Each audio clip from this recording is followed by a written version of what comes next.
को नाकाम बना दिया गया है। इस दौरान 3 दहशतगर्दों को हलाक किया गया है। इनके कब्जे से काफी मिकदार में हथियार और दीगर जंगी साजो सामान बरामद हुए हैं। इलाके में फौज का ऑपरेशन जारी है। भारतीय फौज के कमांडर प्रज्ञान टॉप के रन सेक्टर में होने वाले एनकाउंटर के हवाले से 3 बजे एक प्रेस कॉन्फ्रेंस से खिताब करेंगे।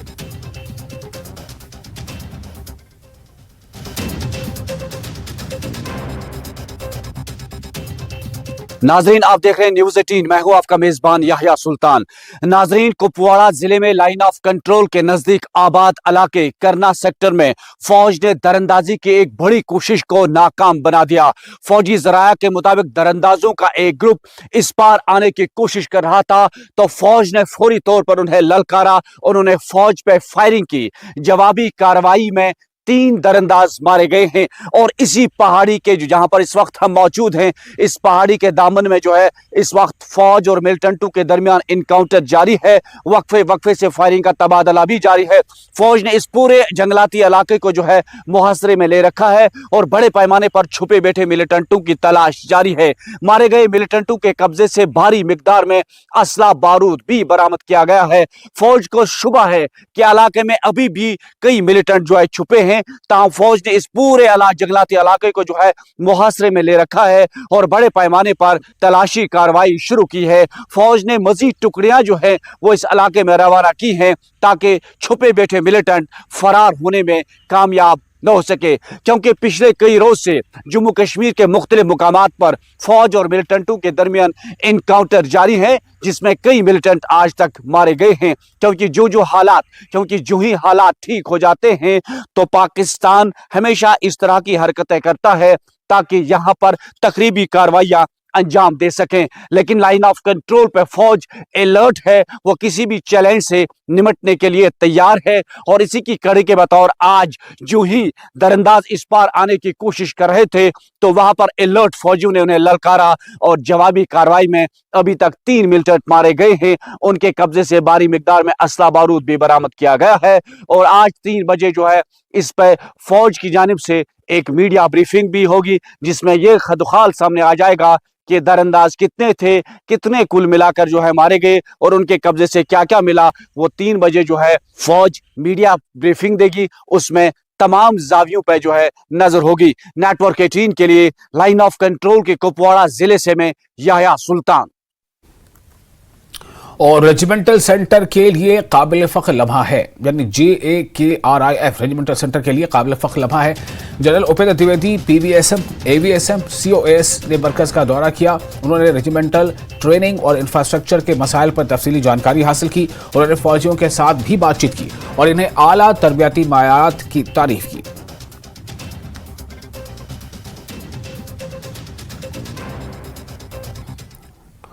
और मुहर्रम हराम के 8वें तारीख का जुलूस निकला। इस जुलूस अज़ा में भारी तादाद में अज़ादारा ने इमाम हुसैन अलैहिस्सलाम ने शिरकत की।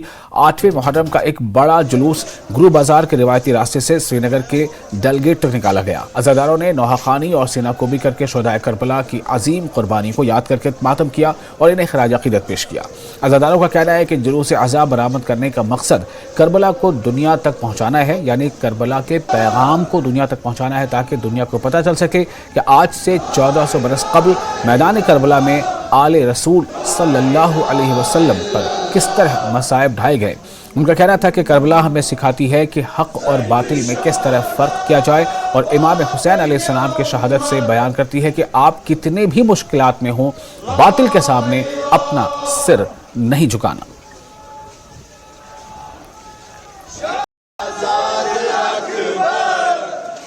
अल्हम्दुलिल्लाह आज दूसरे साल भी, पिछले साल ये जुलूस बरामद हुआ यहाँ से, इस साल भी ये जुलूस बरामद हुआ। तो आप देख रहे हैं जमे गफ़ीर है तो सब आज़ादार चल रहे हैं बस इमाम हुसैन अलैहिस्सलाम का पैगाम देने के लिए कि हम इंसानों के दोस्त हैं और मुहिब्बीन इंसान हैं इंसानियत के लिए ये आज़ादारी है, बस इसके अलावा। जिस तरह ये 8 जुलूस निकल रहा है, इसी तरह से 10वें मुहर्रम की भी गवर्नमेंट इजाज़त दे। हम शुक्रिया करते हैं एडमिनिस्ट्रेशन के और उनके शुक्रिया अदा जिनने इसके लिए पहल की, सदियों से पहल की है। और हाँ, अब ये दूसरा साल है इसका, लेकिन इससे अपनी एक तवारीख है। जिस तरह मेरे भाई ने कहा कि इसकी अपनी तवारीख है। हम छोटे थे, 30 साल 35 साल पहले जब हम छोटे थे अपने बुजुर्गों के साथ निकलते थे, वो हमें पूरी अच्छी तरह से याद है, ज़हननशीन है। हम चाहते हैं कि इमाम हुसैन अलैहिस्सलाम की जो सही मैसेज है वो हर एक इंसान तक पहुँचे, क्योंकि इसमें जो मैसेज है आज़ादारी की मैसेज जो इमाम हुसैन अलैहिस्सलाम जिसने अजीम कुर्बानी पेश की है, उस हुसैन अलैहिस्सलाम ने जिसने हज़रत मोहम्मद मुस्तफ़ा सल्लल्लाहु अलैहि वसल्लम की गोद में वो परवान चढ़ा और उस घराने से उसने तरबियत हासिल की जो रहमतुल आलमीन थे। उसने हुसैन अलैहिस्सलाम ने ऐसी अजीम शहादत दी जो हर एक इंसान के लिए एक बेमिसाल नमूना साबित रही, क्योंकि इसमें हमें ये मिलता है कि इंसान को किस तरह से अपनी ज़िंदगी गुजरना चाहे और कभी भी वक्त की ताकत के साथ समझौता नहीं करना चाहे। ये जुलूस जो है, पहला जुलूस जो गुरु बाजार से निकला है, उस वक्त ये जुलूस हमें पता नहीं, हमें पता नहीं, मुझे आप बात करने दीजिए। ये 1925 में पहला जुलूस निकला है। 1925 यानी कि आज से 100 साल पहले की बात है। परमिशन विद परमिशन ये जुलूस जो है 1933 में निकला है, यानी कि उस वक्त यहाँ के महाराजा हुआ करते थे। तो इसकी आज की हिस्ट्री नहीं है, इसकी अपनी तवारीख है। यानी कि हिंदुस्तान आज़ाद नहीं हुआ था, हिंदुस्तान उस वक्त अंग्रेज़ों का गुलाम था। जब से ये जुलूस बरामद हो रहा था हमारे गुरु बाजार से, अब उसके रास्ते बदल गए, दुनिया बदल गई, हम कहां से कहां तक पहुंच गए। और उस वक्त हम अपने बुजुर्गों से सुनते आए हैं कि ये जो है मतलब कुछ लोग उसमें शिरकत करते हैं। आज आपको मालूम है कि लाखों की तादाद में ये लोग इसमें शिरकत कर रहे हैं। बाकी वस्सलाम। और श्रीनगर के डीसी डॉक्टर बिलाल मोहिउद्दीन ने 8वें मुहर्रम के जुलूस में शिरकत की और वादी भर से आने वाले अज़ादारों से मुलाकात की। डॉक्टर बिलाल ने हंगामी तिब्बी खिदमात और मुख्तलिफ महकमों की जानिब से लगाए गए स्टॉल समेत इंतजामात का भी जायजा लिया।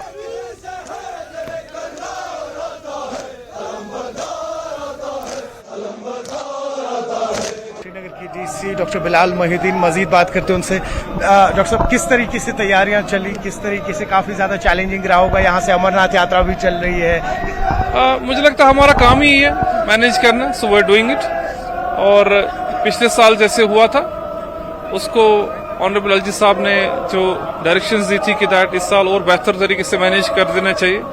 और हमने पूरी कोशिश की है कि जो फैसिलिटीज़ है इस प्रोसेशन को सक्सेसफुल बनाने के लिए वो किए जाए, चाहे वो एडमिनिस्ट्रेटिव नेचर के हो, चाहे पुलिस साइड हो, या चाहे कम्युनिटी की तरफ से हो। अगर आप देखेंगे, मैं कल रात को यहाँ आया था गुरु बाजार से लेके हैदरी हॉल तक, और मैंने देखा कि किस तरीके से जो हमारे डिफरेंट ऑर्गेनाइजेशंस शिया सेक्ट्स के हैं और सारे हमारे भाई, उन्होंने किस तरीके से स्टॉल लगाए थे, बेहतरीन तरीके से काम कर रहे थे। मुझे लगता है मिला जुला एक कलेक्टिव एफर्ट है जो इस वक्त आपको नजर आ रहा है।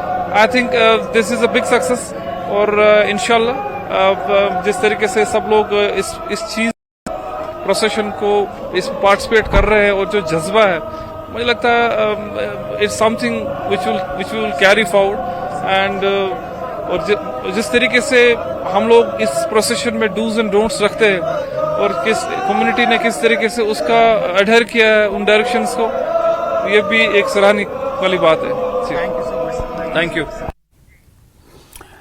SMC commissioner doctor Awais Ahmad ने 8 मुहर्रम को लेकर न्यूज 18 JKLS से बातचीत की। डॉक्टर अवैस ने अज़ादारों के साथ जुलूस में शिरकत की। डॉक्टर अवैस ने कहा कि हमने इस बात को यकीनी बनाया है कि अज़ादारों को इस साल सफाई, पीने के पानी या दीगर मसाइल से मुतालिक किसी किस्म की परेशानी का सामना न करना पड़े। हमने बड़े पैमाने पर तमाम इमाम बाड़ों का दौरा किया और तमाम मसाइल का नोटिस लिया। पूरी वादी से सफर करने वाले अज़ादारों के लिए बेहतरीन तजुर्बा रहेगा।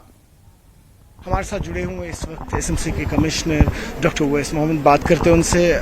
किस तरीके की तैयारियां हैं? इस बार चैलेंजिंग था, हमने देखा कि लास्ट ईयर भी 35 साल बाद ये आइकॉनिक प्रोसेशन निकला था। जी बिल्कुल, हमारी जो तैयारियां हैं लास्ट ईयर का भी एक्सपीरियंस था साथ में, और इस साल उससे थोड़ी बढ़ चढ़ के ही तैयारियां की गई हैं। सबसे पहले सुबह से ही अर्ली मॉर्निंग सैनिटेशन का काम शुरू हो जाता है यहाँ पे, और उसके साथ साथ ड्रिंकिंग वाटर जो है और जो एन रूट टॉयलेट्स हैं या मोबाइल टॉयलेट्स हैं उनको इस्टेब्लिश करना है, या फिर हमारे जो टैंकर्स हैं जो मिस्ट या वाटर स्प्रे करते हैं क्योंकि गर्मी है, वो भी साथ साथ में चल रहे हैं प्रोसेशन के। और हमारे हर कुछ डिस्टेंस पे हर कुछ वहाँ पे हमारे लोग हैं जो कि इस चीज़ को देख रहे हैं कि किसी को किसी तरह की कोई दिक्कत ना हो, लोगों को गाइड भी कर रहे हैं। तो हमारा पूरा जो स्टाफ है वो ऑन ग्राउंड है, वो लगा हुआ है साथ में। एक और सवाल लूंगा आपसे, ये बताएं कि कहीं ना कहीं चैलेंजिंग था क्योंकि एक तरफ से अमरनाथ यात्रा भी चल रही है, प्रिपरेशंस जो है हमने देखा आप लगातार पिछले कई हफ्तों से मुख्तलिफ जगहों पर जा रहे हैं, इमामबाड़ों पर भी आपने विजिट किया, लोगों की भी आपने बातें सुनी, तो चैलेंजिंग था क्योंकि एक तरफ से अमरनाथ यात्रा भी है।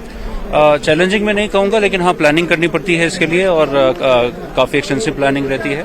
और पूरी जो एडमिनिस्ट्रेशन है उनके साथ मिलके हर एक विंग ने अपनी अपनी जो तैयारी है वो की है और अपना अपना एफर्ट लगाया है, तो उसी की वजह से चीज़ें जो हैं वो थोड़ी बेहतर हो पाई हैं। और मुझे उम्मीद है इसी तरह से आने वाले भी जो भी इवेंट्स हैं उनमें हम जब साथ में मिलकर काम करेंगे तो बहुत अच्छा रिजल्ट आएगा।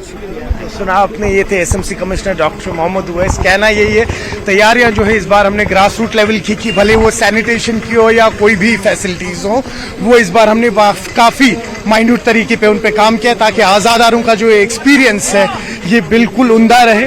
और कहीं ना कहीं अगर कोई भी कमियां रही थी पिछले साल, उन कमियों पे इस बार काम किया गया है। न्यूज़ 18 के लिए श्रीनगर से आफाक शाह के साथ में सरोज कफील।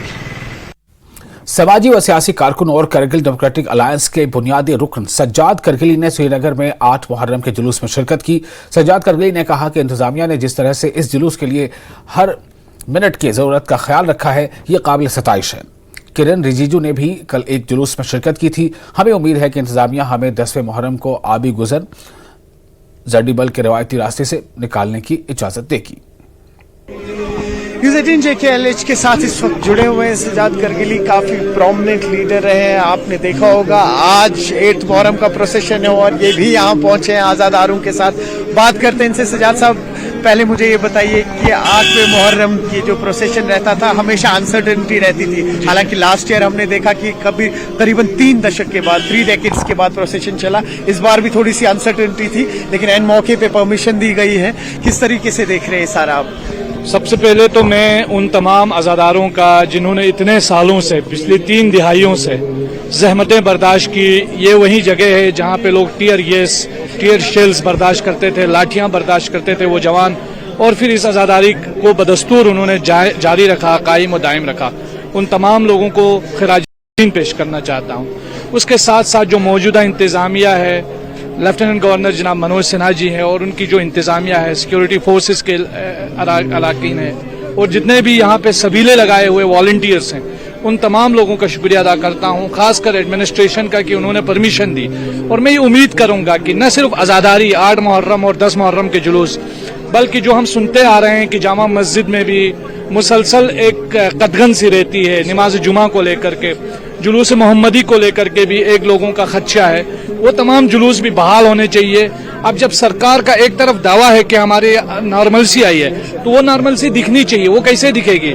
जब आप मीरवाइज साहब को पूरी इजाजत देंगे कि वो नमाज जुमा पढ़ा है जामा मस्जिद श्रीनगर के अंदर बगैर किसी रोक टोक के, आज़ादारों को ये इजाजत देंगे कि वो फ्रीडम ऑफ एक्सप्रेशन अपना दिखाएं, आज़ादारी कर सकें, मातम के इन जुलूसों में शरीक हो सकें। और इमाम हुसैन अलैहिस्सलाम की शख्सियत भी ऐसी है कि किसी शायर ने क्या खूब कहा है कि दर हुसैन में मिलते हैं हर ख्याल के लोग।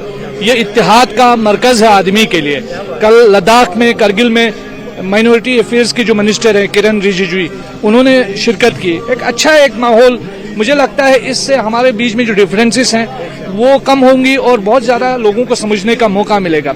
कश्मीर के अंदर जो एक लोगों के अंदर गम और गुस्सा है, खासकर जो पोस्ट 5 अगस्त के बाद जो एक गम और गुस्सा है और लोगों को ये लग रहा है कि हमारी बात नहीं सुनी जा रही, हमारा कोई स्टेक नहीं है, इस तरह के स्टेप्स उठाने चाहिए ताकि वो चीज़ें जो है वो ख़त्म हो जाएं। एक आखिरी सवाल होगा आपसे, ये बताइए कि अभी आपने 8वें मुहर्रम की बात की, 10वें मुहर्रम की भी बात की, कहीं ना कहीं आप ही की बात को सेकंड कर रहा हूँ मैं, आपको लगता है कि जो एक ट्रेडिशनल रूट हुआ करता था आबी गुजर से लेके जर्डिबल का 10वें मुहर्रम का, अब कहीं ना कहीं उस पर भी बंदिशें हटा देनी चाहिए? बिल्कुल हटा देनी चाहिए और सरकार को खुद आके लीड करना चाहिए इन जुलूसों को और खुद को पहले चलना चाहिए, आवाम को उसके साथ चलना चाहिए। मुझे लगता है जितना ये मुहर्रम का मैसेज, इमाम हुसैन का मैसेज फैलेगा, मुझे लगता है कि जो घटाटोप अंधेरा है, पुरआशोब दौर है, जो नफरत का माहौल है, वो ख़त्म होगा। इमाम हुसैन एक ऐसी शख्सियत है, इराक़ के अंदर मिलियंस की तादाद में अरबईन हुसैनी में लोग जमा होते हैं और एक स्लोगन लगता है अल हुसैन यजमाउना, यानी इमाम हुसैन यूनाइट्स। तो इमाम हुसैन एक ऐसी ज़ात है, ऐसी शख्सियत है कि वो इमाम हुसैन उन सबको यूनाइट करते हैं। सजाद करगिली है, एक पैगाम दिया, इन्होंने कहा कि ये जो मुहर्रम है ये सिर्फ पर्टिकुलर कम्युनिटी के साथ ना जोड़े आप, ये कलेक्टिव एफर्ट्स रहते हैं, न सिर्फ आज़ादारों के, उन लोगों के भी जो कहीं ना कहीं चाह रहे हैं कि अब जाके जिन बंदिशों से हम जुड़े हुए थे पिछले 30-35 साल से, उनसे अब हम बाहर आए। न्यूज़ 18 के लिए आफाक शाह के साथ मैं सरोज कफी। और फिलहाल एक छोटा सा ब्रेक लेंगे, ब्रेक के बाद खबरों का सिलसिला जारी रहेगा।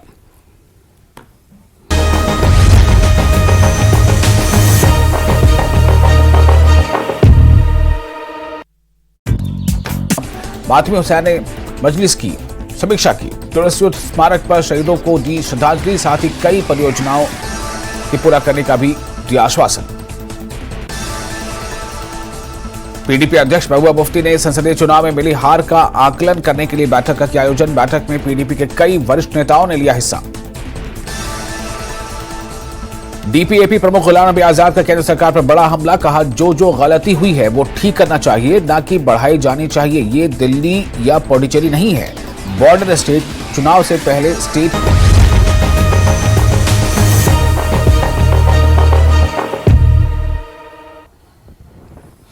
ब्रेक के बाद फिर आपका स्वागत है न्यूज़ 18 JKLH में और आप देख रहे हैं JKLH लाइव।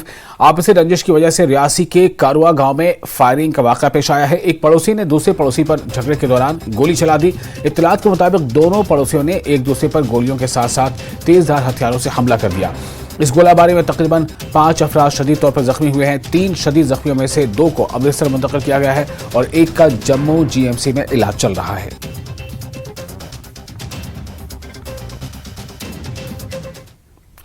और मागाम में काफी लंबे अरसे से नाला फिरोजपुरा पर पुल तामीर नहीं हो सका है, जबकि इस पुल की संगे बुनियाद उस वक्त की मरकजी वजीर स्मृति ईरानी ने रखा था। ताहम आज तक नामालूम वजूहात के बिना पर यह पुल तामीर नहीं किया गया। यहाँ नाला फिरोजपुरा पर लकड़ी का आर्जी पुल बना हुआ है, तो इस पर कभी भी हादसा पेश आ सकता है। मागाम के लोगों का कहना है कि आज तक इस पुल की तामीर के लिए इंतजामिया के दरवाजे खटखटाए, लेकिन कोई कार्रवाई नहीं की गई। ये पुल अब हमारी जो ये काफ़ी अरसे से डिमांड थी, ये लोकलिटी की ही नहीं पूरे तहसील की जो डिमांड थी, जिसमें ये पुल हमारे लिए काफ़ी मददगार साबित होता और इससे काफ़ी जो ट्रैफिक है ईज़ आउट और कंजेशन मागाम का ईज़ आउट होता। लेकिन पता नहीं किन लीतलाल का ये शिकार हो गया और जो ब्यूरोक्रेसी है वो इस लीतलाल से काम ले रही है और उसका खमियाजा हमें भुगतना पड़ रहा है। हम कमिश्नर सेक्रेटरी जो प्लानिंग कमिश्नर सेक्रेटरी है उससे मिल चुके हैं। उसने हमें आश्वासन दिया था कि मुहर्रम से पहले हम देखेंगे, लेकिन कोई काम नहीं हो गया। हम ऐसी साहब जो बडगाम है उन्होंने भी यही आश्वासन दिया कि मुहर्रम से पहले ही हम इसको हम देखेंगे और देखेंगे क्या वजूहत रही है, क्यों काम नहीं हो रहा है, लेकिन कोई काम नहीं हो गया। हम चाहते थे कि मुहर्रम हराम से पहले काम हो जाए ताकि जो आज़ादार है वो उनका जो शॉर्टकट है वो हो जाए। बीजेपी के जनरल सेक्रेटरी सुनील शर्मा ने न्यूज़ 18 से बात करते हुए कहा है कि वजारत दाखिला का जो हुक्मनामा हाल ही में जारी किया गया है, इसे अपोजिशन पार्टी के लोग बेबुनियाद बयान के तौर पर इस्तेमाल कर रहे हैं। सुनील शर्मा ने कहा कि हिंदुस्तान के तमाम मरकज के ज़ेर इंतजाम इलाकों में एक ही कानून है और इस हुक्म में कोई नया कानून नहीं है। उन्होंने कहा कि अपोजिशन चाहती है कि जम्मू कश्मीर में अलग कानून हो। वज़ीर आज़म और वज़ीर दाखिला पहले ही अपने बयान में कह चुके हैं कि जम्मू कश्मीर को जल्द ही रियासत का दर्जा दिया जाएगा। असेंबली इंतखाबात के हवाले से सुनील शर्मा ने कहा कि इलेक्शन कमीशन ऑफ इंडिया के मुताबिक जम्मू कश्मीर में इंतखाबात मुतवक्किल हैं। बीजेपी के जनरल सेक्रेटरी सुनील शर्मा हमारे साथ मौजूद है। सुनील जी, जब से एमएचए का जो ऑर्डर आया है, एलजी को जो पावर्स दी गई है, अपोजिशन लगातार पलटवार कर रही है उस ऑर्डर को लेकर। भारत में जितनी भी यूनियन टेरिटरीज हैं, केंद्र शासित प्रदेश है, वो सब गवर्न होती हैं दिल्ली से, मिनिस्ट्री ऑफ होम अफेयर से, प्रेसिडेंट ऑफ इंडिया से। इसमें कोई नया नहीं किया है केंद्र ने। हाँ, रीऑर्गेनाइजेशन 2019 में हुआ और धीरे धीरे लॉज यहां पे इंप्लीमेंट हुए। जो अभी ट्रांसफर्स को लेके माननीय उपराज्यपाल जी को अधिकार दिए हैं, ये कोई सेपरेट अलग कानून नहीं है जम्मू कश्मीर के लिए। ये समझना पड़ेगा हमें, जितनी यूटीज भारत में हैं सब यूटीज को एक जैसा कानून है। आप दिल्ली में देखिए यही कानून है, आप पुडुचेरी में देखिए यही कानून है, जहाँ पे भी असेंबली यूटी विद असेंबली है यही कानून है। हाँ, एक बात मैं स्पष्ट करना चाहूँगा कि भारत के प्रधानमंत्री और भारत के गृह मंत्री ने on the floor of the house और डिफरेंट प्लेटफॉर्म्स पे ये कहा है कि बहुत जल्दी हम स्टेटहुड वापस देंगे। इसलिए जब राज्य आएगा राज्य के साथ अपने कानून आएंगे, जब यूटी आएगा तो अपने कानून आएंगे। बदकिस्मती ये है कि यहाँ के अपोजिशन लीडर्स को जो एक स्पेशल स्टेटस, स्पेशल दर्जे का एक कीड़ा दिमाग में बैठा है, उनको लगता है कि बाकी यूटीज को अलग कानून होने चाहिए, जम्मू कश्मीर की यूटी को अलग कानून हो गए। 370 भाई तोड़ा किस लिए? जब यूटी है मीन्स कि भारत उसको गवर्न कर रहा है, दिल्ली उसको गवर्न कर रही है, और जो लाज सबके लिए वो इनके लिए भी होंगे। और जिस वक्त इसको स्टेटहुड मिलेगा, राज्य का दर्जा मिलेगा, जो बाकी राज्यों को अधिकार है वही इसको भी मिलेंगे। अब मुझे बताइए यहाँ पे कौन सी इंटरवेंशन है, कौन सी कंफ्यूजन की कहाँ पे बात है? पोजीशन ये भी कह रही कि स्टेटहुड ना देने की वजह यही है कि उन्होंने ये आर्डर निकाला ताकि जितने भी पावर्स है वो एलजी के पास रहे, तो क्यों नहीं स्टेटहुड वापस दी जा रही है? स्टेटहुड देने का अधिकार जिन लोगों के पास है उन्होंने कमिटमेंट की है। हमने जब भारतीय जनता पार्टी की क्रिएशन हुई है उस वक्त हमने कमिटमेंट की थी कि हम 370 को हटाएंगे। हमें 75 साल लगे लेकिन हमने 370 को हटाया। अब वही लोग जिन लोगों ने 370 को हटाया वो प्रॉमिस कर रहे हैं जम्मू कश्मीर के लोगों के साथ हम स्टेटहुड देंगे। उसके लिए एक प्रक्रिया है, उसके लिए एक प्रोसेस है। पहले चुनाव करेंगे हम, चुनाव की प्रक्रिया शुरू है। कब तक होंगे चुनाव? देखिए, मैं तो आधिकारिक ऑफिशियल अनाउंसमेंट तो नहीं कर सकता हूं, लेकिन एक्सपेक्टेड जो है, जो संकेत इलेक्शन कमीशन ऑफ इंडिया ने दिए हैं, हमें लगता है कि अक्टूबर में चुनाव होंगे और उसके बाद स्टेटहुड भी मिलेगा। बहुत बहुत शुक्रिया। तो ये जनरल सेक्रेटरी भाजपा पार्टी के थे, इनका यही कहना है कि जम्मू कश्मीर में जब भी असेंबली इलेक्शन हो गए तो भाजपा सरकार यहां बनाएगी। न्यूज़ 18 नेटवर्क के लिए किश्तवाड़ से आतिफ लोन। और बीजेपी के कौमी जनरल सेक्रेटरी तरुण चुग का मुस्लिम पर्सनल बोर्ड के मुस्लिम खवातीन को देखभाल के मामले पर एहतजाज पर रद्द-ए-अमल। उन्होंने क्या कहा है ये आपको सुनाते हैं। भारत संविधान एवं कानून के अनुसार चलता है। देश की बेटियां हर क्षेत्र में सुरक्षा का दायित्व देश का है। एक तरफ भाजपा के नेतृत्व श्री नरेंद्र मोदी जी की सरकार पंचायत से लेकर सदन तक 33% महिला आरक्षण दे रही है, उनको सत्ता में आने का रास्ता बना रही है, इंपावर्ड कर रही है। मोदी जी ने महिलाओं को सेना में कमीशन किया है। आज देश की बेटियां सीईओ बनी है, अफसर बनी है, डॉक्टर बनी है, वकील बनी है। हर क्षेत्र में, चाहे वो वैज्ञानिक हो और चाहे वो टीचर हो या वो डॉक्टर हो या एक देश की सीईओ हो, हर क्षेत्र में देश की बेटियां आगे बढ़ी हैं। और हमें गर्व है कि आज भारत की राष्ट्रपति एक एसटी बेटी महामहिम बनी है। ये देश के करोड़ों नागरिकों के लिए गौरव की बात है। पर पता नहीं क्यों कुछ लोग भारत को वापस पाषाण युग में ले जाना चाहते हैं। कदीम उमा बागवती स्थापन को बाज़ाब्ता तौर पर दोबारा खोल दिया गया और 34 साल के तवील वक्फे के बाद अकीदतमंदों के एक बड़े इज्तिमा का एहतमाम किया गया। इस मौके पर हवन और महायज्ञ का एहतमाम किया गया। हजारों कश्मीरी पंडितों ने प्राण प्रतिष्ठा और मूर्ति की तनसीब में हिस्सा लिया। मरकजी वजीर ममलकत दाखिला नित्यानंद राय ने डीसी अनंतनाग सैयद फखरुद्दीन हामिद और दीगर स्टेक होल्डर्स के साथ तकरीब में शिरकत की। कश्मीरी पंडितों ने मंदिर के दोबारा खुलने पर खुशी का इजहार किया और मकामी लोगों की जबरदस्त हिमायत पर उनका शुक्रिया अदा किया।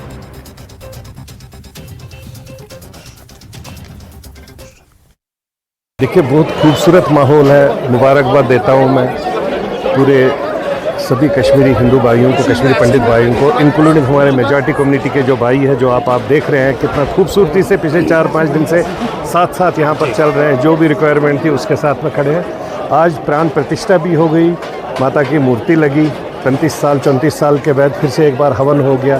फिर से यहाँ पर वो खूबसूरती वापस उभर के आ गई। सब ने प्रार्थना की, पूजा की। उस पूजा में सब साथियों ने यही मांगा कि काश 89 वाला फिर से वो माहौल बन जाए। और जो एक्सपेक्टेशंस है हमारे ऑनरेबल पीएम से, होम मिनिस्टर साहब से, एलजी साहब से, और ज़्यादा शुक्रगुजार यहाँ डीसी साहब और एसएसपी साहब ने भी जो अपनी इन्वॉल्वमेंट की ग्राउंड ज़ीरो पर, डीआईजी साहब जो हमारा सब अपना लोकल फोर्स है, they were all at ground zero. और अच्छा माहौल था, बहुत खूबसूरत माहौल है। आप देखिए सब लोग पूरे हर जगह से आए हैं यहाँ पर, कितना माहौल अच्छा लगता है। मुझे बहुत खुशी हुई इधर पे काफ़ी देर बाद वापस ये एक समारोह हुआ, बहुत खुशी हो रही। इधर छोटे बच्चे भी आए हैं, एडल्ट्स लोग भी आए हैं, बहुत मज़ा आया वापस इधर आके एंजॉय करके, बहुत अच्छा लगा मुझे। हाँ जी, मैं तलाश करना चाहूँगी कि इधर के रूट्स, हम कैसे रहते थे, हम क्या करते थे। बहुत खुशी होती है जब ऐसा कुछ देखते हैं। ऑफ कोर्स मतलब अपने रूट से हर कोई स्टेट कनेक्टेड है, तो जब हम यहाँ पर आते हैं अपने रूट्स के बारे में पता चलता है तो अच्छा ही लगता है। अभी पूजा भी की तो अच्छा लगा। तो कश्मीर में परमानेंट आना चाहते हो आप? अगर हो सका तो आएंगे। होने चाहिए, बिल्कुल होने चाहिए। बहुत अच्छा लग रहा है कि आज 34 साल के बाद मैं इस मातृभूमि में आया हूँ, बहुत ही अच्छा लग रहा है। नहीं, वैसे आजकल ठीक रह रहा है, जैसे यहाँ उनका सहयोग रहा है वैसे रहना चाहिए। जैसे पहले भाईचारा था दोबारा से रहे, ऐसा सब चाहते हैं पुराना कश्मीर वापस बने। ये दोई बार से ये मुलाकात है, ये मुलाकात पे खुश असल मतलब पी लोकलिटी हंद पी बरादरी हंद नफर क्या वुम गो मुलाकात दोई वुर कहन गो न मुलाकात। गवर्नमेंटस पे कदम तुलन कि तम गि कमी रूजत सोबस मज कमी रूज इन पंडित बायन हज गवर्नमेंटस पुरजो अपील कर कि यह खतर सोचन बसन बेन सत बागस मज पोश सजान क्या अत रंगारंग पोश सजान।